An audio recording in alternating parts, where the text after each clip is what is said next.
Hello दोस्तों, आप सभी का स्वागत है मेरे यूट्यूब चैनल में। तो आप लोग को पता ही होगा कि हम लोग एसएससी जेईई के प्रीवियस ईयर में जो भी क्वेश्चन आए हैं उस क्वेश्चन को कर रहे हैं सर्वे सब्जेक्ट का। तो पहले देख लेते हैं कि कौन कौन सा टॉपिक कंप्लीट हो गया है। तो देख सकते हैं कि अपना फंडामेंटल ऑफ सर्वे ये टॉपिक कंप्लीट हो चुका है। लीनियर मेजरमेंट का टॉपिक कंप्लीट हो चुका है और कंपास सर्वे का टॉपिक कंप्लीट हो चुका है। मतलब 3 टॉपिक अभी तक कंप्लीट हो गया है। आप लोग चाहें तो प्लेलिस्ट में जाके देख सकते हैं इसका लेक्चर। और आज हम लोग थियोडोलाइट एंड टेक्योमेट्री का क्वेश्चन करने वाले हैं। ठीक है, तो चलिए शुरू करते हैं। पहला क्वेश्चन है, for tacheometer the additive and multiplying constant respectively are. तो इस क्वेश्चन में टेक्योमीटर होता है, उसका एडिटिव और मल्टीप्लाइंग कांस्टेंट पूछा है। ठीक है, तो यदि टेक्योमीटर में एनालिटिक लेंस लगा हुआ है तो उसका एडिटिव जो कांस्टेंट रहता है वो 0 रहता है और मल्टीप्लाइंग कांस्टेंट रहता है 100। ठीक है, तो देखते हैं इसमें एडिटिव 0 हो जाएगा और मल्टीप्लाई 180 हो जाएगा, मतलब 100 हो जाएगा। ठीक है, तो देखते हैं ऑप्शन में ए नंबर पे देख सकते हैं कि 0 एंड 100 दिया हुआ है, तो इसका ए ऑप्शन करेक्ट हो जाएगा। नेक्स्ट क्वेश्चन है, the scale plate of a theodolite is. तो थियोडोलाइट होता है, उसमें प्लेट स्केल क्या होता है। ठीक है ना, तो प्लेट स्केल को लोअर प्लेट बोलते हैं। ठीक है, लोअर प्लेट बोलते हैं, तो इसका करेक्ट आंसर बी हो जाएगा। ठीक है, अब यहाँ पर देख सकते हैं कि lower plate is also called a scale plate. जो लोअर प्लेट रहता है उसको स्केल प्लेट बोलते हैं। ठीक है, because contain a scale on which 0 to 360 degree reading are graduated. तो उसमें जो यह स्केल रहता है लोअर प्लेट में 0 से 360 रीडिंग दिया रहता है, इसी से रीडिंग पढ़ते हैं। ठीक है, और अब देख लेते हैं कि अपर प्लेट को भी क्या बोलते हैं, वर्नियर प्लेट बोलते हैं। तो ये भी इंपॉर्टेंट है, इसको आप याद कर लीजिएगा। ठीक है, अब नेक्स्ट क्वेश्चन है, the bubble tube parallel to the telescope of a theodolite should be more sensitive since it control. तो देखो, जो टेलीस्कोप है, ठीक है, वो पैरेलल है, तो हॉरिजॉन्टल एक्सिस में वो अधिक सेंसिटिव होता है। ठीक है ना, तो इसका करेक्ट आंसर हो जाएगा हॉरिजॉन्टल एक्सिस। नेक्स्ट क्वेश्चन है, the difference between face left and face right observation of a theodolite is 3 minute, the error is. तो देखो, एरर क्या होता है, एरर निकालना है अपने को, एरर निकालना है। ठीक है, तो इसका सॉल्यूशन देख लेते हैं। देखो, एरर निकालना, उसका फॉर्मूला होता है difference between face left and face right observation divided by 2। ठीक है, तो देख सकते हैं कि difference between face left and face right का ऑब्जर्वेशन दिया हुआ है, 3 मिनट दिया हुआ है, उसको 2 से डिवाइड कर देंगे तो आंसर इसका आ जाएगा 1 मिनट 30 सेकेंड। तो देखते हैं ऑप्शन में 1 मिनट 30 सेकेंड बी में दिया हुआ है, तो इसका करेक्ट आंसर हो जाएगा बी। नेक्स्ट क्वेश्चन है, the multiplying constant of a theodolite is. तो इसमें मल्टीप्लाई कांस्टेंट पूछा है। ठीक है, देखते हैं मल्टीप्लाई कांस्टेंट। तो मल्टीप्लाई कांस्टेंट होता है एफ बाई आई और एडिटिव कांस्टेंट होता है एफ प्लस डी। हम देखते हैं कि इसमें एफ क्या है, आई क्या है और डी क्या है। तो एफ जो होता है फोकल लेंथ ऑफ ऑब्जेक्टिव होता है। ठीक ना, फोकल लेंथ ऑफ ऑब्जेक्टिव होता है। और डी क्या होता है, distance between objective and the vertical axis of the tacheometer. और आई क्या होता है, स्टेडिया इंटरवल होता है। तो देखते हैं इसमें क्या है पूछा है, मल्टीप्लाई कांस्टेंट पूछा है। तो मल्टीप्लाई कांस्टेंट क्या हो जाएगा, एफ बाई आई हो जाएगा। तो करेक्ट आंसर इसका डी हो जाएगा। ठीक है, नेक्स्ट क्वेश्चन है, an analytic lens is provided in a. तो एनालिटिक लेंस जो होता है वो टेक्योमीटर में प्रोवाइड करते हैं, तो इसका करेक्ट आंसर हो जाएगा B number, tacheometer. Next question है, theodolite in a instrument used for measurement of. तो देखो, जो थियोडोलाइट होता है उसको हॉरिजॉन्टल और वर्टिकल एंगल मेजर करने के लिए यूज़ करते हैं। ठीक है, तो इसका करेक्ट आंसर हो जाएगा ए नंबर, बोथ हॉरिजॉन्टल और वर्टिकल एंगल। नेक्स्ट क्वेश्चन है, the angle between the prolongation of the preceding line and the forward line of a traverse is. तो इसमें पूछा है, एंगल पूछा है, ठीक है ना। तो देख लेते हैं इसमें। देखो मान लो ये प्रीसीडिंग लाइन है, ठीक है, उसका प्रोलोंगेशन यहाँ पर ऐसे दिया हुआ है, ठीक है, और जो फॉरवर्ड लाइन है वो यहाँ पर है, ठीक है। तो इन दोनों के बीच में जो एंगल बनता है उसको डिफ्लेक्शन एंगल बोलते हैं, ठीक है। डिफ्लेक्शन एंगल क्लॉकवाइज होता है ना, क्लॉकवाइज डायरेक्शन में डिफ्लेक्शन एंगल बनता है, और इन दोनों के जो बीच में रहता है वो इंक्लूडेड एंगल कहलाता है। तो अपने को पूछा है इस क्वेश्चन में, इसमें और इसमें पूछा है, तो इसका डिफ्लेक्शन एंगल होगा इसका आंसर, ठीक है। तो देखते हैं डिफ्लेक्शन एंगल, सी नंबर इसका करेक्ट हो जाएगा, डिफ्लेक्शन एंगल। नेक्स्ट क्वेश्चन है the most accurate instrument for measuring horizontal and vertical angle is. तो एक्यूरेट इंस्ट्रूमेंट पूछ रहा है, ठीक ना, जो हॉरिजॉन्टल एंगल और वर्टिकल एंगल दोनों मेजर करे। तो देख थियोडोलाइट में ज़्यादा एक्यूरेट रहता है, तो इसका करेक्ट आंसर हो जाएगा ए नंबर। नेक्स्ट क्वेश्चन है in a theodolite the line of collimation is. तो देखो जो लाइन ऑफ कोलिमेशन रहता है वो परपेंडिकुलर टू द टूनियल एक्सिस रहता है, ठीक ना, तो इसका करेक्ट आंसर हो जाएगा सी नंबर। नेक्स्ट क्वेश्चन है how does the size of the theodolite specified. तो थियोडोलाइट है उसका साइज़ को कैसे स्पेसिफाइड करेंगे, ठीक है। तो देखो जो लोअर प्लेट रहता है ना उसी से उसका साइज़ का स्पेसिफाइड होता है, मतलब जितना लोअर प्लेट का डाया रहेगा उसी को थियोडोलाइट का साइज़ बोलेंगे। तो इसका करेक्ट आंसर हो जाएगा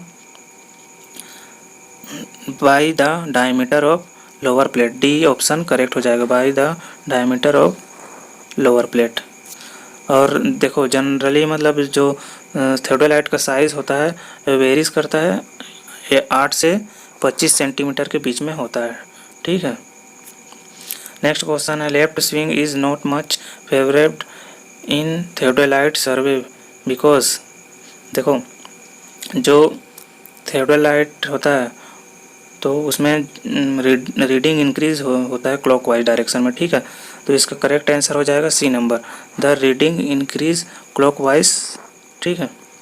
नेक्स्ट क्वेश्चन है in transit theodolite the line of the sight can be reversed by revolving the telescope through.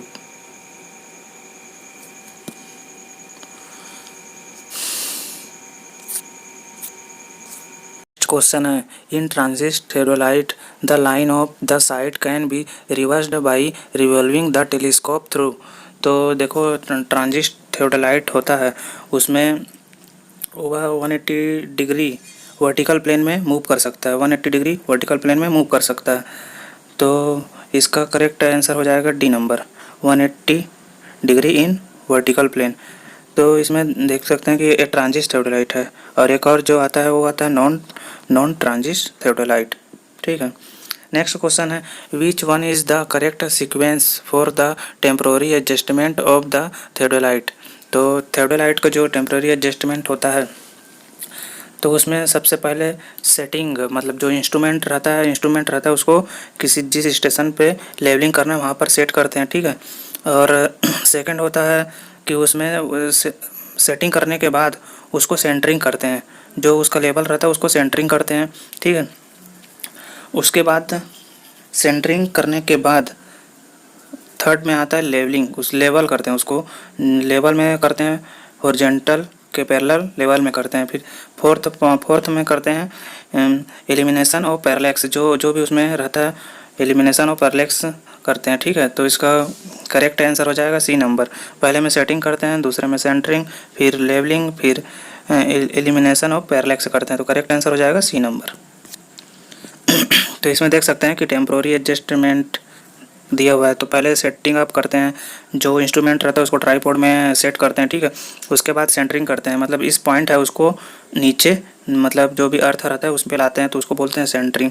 फिर उसको लेवलिंग करते हैं, जो उसका टेलीस्कोप रहता है उसको लेबल करते हैं, पूरा इंस्ट्रूमेंट को लेबल करते हैं। और फोर्थ है एलिमिनेशन ऑफ पैरेलैक्स। तो पैरेलैक्स पहले फोकसिंग द आईपीस को फोकस करते हैं, ठीक है। फिर सेकंड बी नंबर पे करते हैं फोकसिंग द ऑब्जेक्टिव, जो ऑब्जेक्ट रहता है जिस ऑब्जेक्ट को देखना रहता है उसको फोकस करते हैं ताकि वो अच्छे से दिख सके। तो ये इंपॉर्टेंट है, इसको याद कर लीजिएगा। क्वेश्चन है which of the following instrument is used for centering the theodolite in windy conditions. तो देखो यदि वन डी कंडीशन है तो उसके लिए ऑप्टिकल प्लम्ब का यूज़ करते हैं, सेंटरिंग करने के लिए ऑप्टिकल प्लम्ब का यूज़ करते हैं। तो इसका करेक्ट आंसर हो जाएगा बी नंबर। यदि यह नॉर्मल कंडीशन में है, ठीक है, नॉर्मल कंडीशन में है तो उसके लिए प्लम्ब बॉब का यूज़ करते हैं, प्लम्ब बॉब का ही यूज़ करते हैं, ठीक है। तो यहाँ पर ओनली कंडीशन है इसलिए बी आंसर करेक्ट हो जाएगा। नेक्स्ट क्वेश्चन है which of the following is the expression for the additive constant if F is the focal length of objective and I is the Stadia interval. तो आप लोग को पता होगा कि जो एडिटिव कांस्टेंट होता है, ठीक है, एक्यूमीटर में एडिटिव कांस्टेंट होता है वो एफ प्लस डी होता है, ठीक है। तो इसका करेक्ट आंसर हो जाएगा सी नंबर, सी नंबर इसका करेक्ट हो जाएगा। नेक्स्ट क्वेश्चन है in which of the following plane the telescope of the theodolite is twinned in order to swing. तो जो टेलीस्कोप है उसको स्विंग करते हैं, ठीक है, तो उस किस प्लेन में स्विंग करते हैं, तो हॉरिजॉन्टल प्लेन में स्विंग करते हैं। तो इसका करेक्ट आंसर हो जाएगा बी नंबर, हॉरिजॉन्टल प्लेन, ठीक है। नेक्स्ट क्वेश्चन है calculate the horizontal distance between the staff and instrument if the staff reading are 1.5 and 2.9 meter which correspond to lower and the upper horizontal lines of crosshair. The length of the telescope of the tachymeter is of analytic lens. तो देखो इसमें horizontal distance पूछा है, ठीक है, horizontal distance पूछा है किसके बीच में, स्टाफ और इंस्ट्रूमेंट के बीच में हॉरिजॉन्टल डिस्टेंस पूछा है और रीडिंग दिया हुआ है, दो रीडिंग दिया हुआ है, ठीक है, और लोअर और upper horizontal line cross air का, ठीक है। तो यहाँ पर टेक्योमेटर एनालिटिक लेंस यूज़ कर रहे हैं तो जो एडिटिव कांस्टेंट होगा वो तो 0 होगा और मल्टीप्लाई कांस्टेंट 100 होगा, ठीक है। तो इसका सॉल्यूशन देख लेते हैं कि अपने को दो रीडिंग दिया हुआ है, ठीक है, यहाँ पर दो रीडिंग दिया हुआ है। तो डिस्टेंस निकालने का फॉर्मूला क्या होता है पहले वो देख लेते हैं कि डिस्टेंस फॉर्मूला होता है डी इक्वल टू के एस प्लस सी। अब इसमें जो एस है वो क्या है, स्टाफ इंटरसेप्ट है, स्टाफ इंटरसेप्ट यहाँ पर देख सकते हैं उसको। अब उसको निकालने के लिए क्या करते हैं कि जो मैक्सिमम वैल्यू रहता है, ठीक है, जो इतने में इतना माइनस कर देंगे तो इसकी वैल्यू निकल जाएगी। अपने को इसकी वैल्यू निकालना है, ठीक है, यहाँ से यहाँ तक का वैल्यू निकालना है। तो इतने में इतना माइनस कर देंगे तो इसकी वैल्यू निकल जाएगी। तो स्टाफ इंटरसेप्ट यहाँ से निकल जाएगा आपका ये कितना 1.5 और के की वैल्यू पता है आपको, के की वैल्यू क्या हो जाएगा 100 और सी की वैल्यू हो जाएगा 0। तो इस सबको पुट करेंगे तो इसका आंसर आ जाएगा 150 इसका आंसर आ जाएगा। तो करेक्ट आंसर इसका हो जाएगा सी नंबर करेक्ट हो जाएगा। दोनों के बीच का डिस्टेंस 150 मीटर होगा, ठीक है।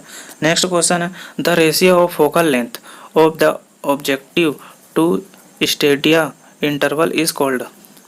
तो अभी देखे हैं कि अभी पिछले वाले क्वेश्चन में देखे हैं कि जो स्टेडिया इंटरवल होता है, ठीक है, उसको क्या बोलते हैं, स्टाफ इंटरवल बोलते हैं। तो इसका करेक्ट आंसर हो जाएगा सी नंबर, स्टाफ इंटरवल।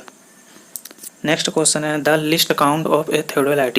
अब देखो जो थियोडोलाइट होता है उसका लिस्ट काउंट क्या होता है, लिस्ट काउंट मतलब होता है कि वो कितने कम से कम को रीड कर सकता है, ठीक ना। तो वो 20 सेकेंड तक के को रीड कर सकता है, इससे कम हो रहा था उसको नहीं बता सकता, ठीक है। तो इसका करेक्ट आंसर हो जाएगा D number 20 second. Next question है calculate the intersect angle for the analytical telescope. तो जो इंटरसेक्ट एंगल होता है, ठीक है, किसमें, एनालिटिक लेंस में, तो वो कितना होता है 0.573 होता है, ठीक है। इसको याद कर लो, ठीक है। इसका करेक्ट आंसर हो जाएगा बी नंबर। नेक्स्ट क्वेश्चन है which one is the correct expression for the horizontal distance between the instrument and the staff for the analytic telescope if S is the staff intercept K and C are multiplying and additive constant. तो ये भी repeated question है, इसमें भी distance निकालना है, किसमें, staff और इंस्ट्रूमेंट के बीच में डिस्टेंस निकालना है। तो इसका भी सेम फार्मूला हो जाएगा डिस्टेंस इक्वल टू के एस प्लस सी, ठीक है। और यहाँ पर एस की वैल्यू आपको एनालिटिक लेंस है, ठीक है। तो सी का भी सी इक्वल टू 0 हो जाता है, ठीक है, एनालिटिक लेंस में। तो और के इक्वल टू हो जाएगा 100। तो 100 एस इसका आंसर आएगा। तो देखते हैं ऑप्शन में कहाँ पर दिया है। डी नंबर पे देखो कि 100 एस दिया हुआ है। एस क्या है इसमें? स्टाफ इंटरसेप्ट है, तो इसका करेक्ट आंसर हो जाएगा डी नंबर। यहाँ पर भी देख सकते हैं कि मैं जो बताया वही सेम लिखा हुआ है। फॉर्मूला ये होता है और के की वैल्यू यहाँ पर 100 है और सी की वैल्यू 0, तो इतना आंसर आ जाएगा। ठीक है, तो इसका करेक्ट आंसर हो जाएगा डी नंबर। अब नेक्स्ट क्वेश्चन है, ये स्मार्ट स्टेशन इज। देखो जो स्मार्ट स्टेशन होता है, ठीक है, एक अलग टाइप का स्टेशन होता है। तो इसमें जो टोटल स्टेशन रहता है, ठीक है, उसमें दोनों साइड डिस्प्ले रहता है। ठीक है, तो उसी को बोलते हैं स्मार्ट स्टेशन। तो इसमें देख सकते हैं कि डी नंबर में दिया हुआ है, ये total station with display unit on both side. जो डिस्प्ले होता है उसका वो बोथ साइड में होता है। ठीक है, तो ये करेक्ट हो जाएगा।